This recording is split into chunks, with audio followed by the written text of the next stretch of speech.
পারবে না, ঠিক তেমনি মন্দিরও কি করতে পারবে না, ভাঙতে পারবে না। আমি টাকা দিয়ে নির্বাচন করব না, আমি জনগণের টাকায় মাঠে নামবো। রাজনীতি আমার কাছে ব্যবসা নয়, আমার কাছে সেবা, সেটা আমি কথাই নয় কাজের মাধ্যমে প্রমাণ দিব ইনশাআল্লাহ। প্রত্যেক দলের একটা মিশন ভিশন থাকে, প্রার্থীকে দলের আলোকে চলতে হয়।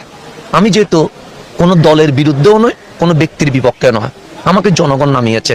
তরুণ সমাজ বলছে এমন একজন মানুষ চায় যিনি আমাদের চোখের পানি মুছে দিতে পারবে, এমন একজন মানুষ চায় যিনি আমাদের দুঃখের সাথী হতে পারবে।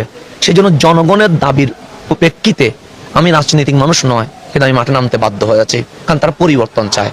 তা আমি জনগণের উদ্দেশ্যে যেটা বলবো সেটা হচ্ছে এই কথা, আজকে বাংলাদেশের রাজনীতি মানে হানাহানি, মারামারি, রাহাজানি, খুন খারাপি, যেটা আমরা নিজের চোখের সামনে দেখতে পাচ্ছি। কিন্তু আমরা চাই রাজনীতিতে প্রতিযোগিতা হবে, প্রতিহিংসা যেন না হয়।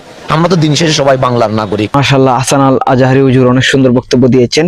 কেউ যেমন মাজার ভাঙতে পারবে না, তেমনি ভাবে কেউ মন্দিরও ভাঙতে পারবে না। তার মানে ওনার বক্তব্যের মাঝে বোঝা যায় উনি ফাঁস করলে, উনি যখন মোমবাতি প্রতীকে যুক্ত হয়ে সংসদে যাবেন, ওনার ভিতরে এমন একটা ইনসাফ আছে, উনি ইনসাফ অনুযায়ী সকলকে খুশি রাখার চেষ্টা করবেন। এবং উনি যেমন ভাবে আমাদের ইমাম হয়েছিলেন, উনি পাশ করার পরেও আমাদের ইমাম হয়ে সকলের দুঃখ সুখের কথা উনি শুনে সকলকে সান্ত্বনা দিতে পারবেন। আহলে সুন্নাত ওয়াল জামাত জিন্দাবাদ, আহলে সুন্নাত ওয়াল জামাত জিন্দাবাদ, মোমবাতি জিন্দাবাদ।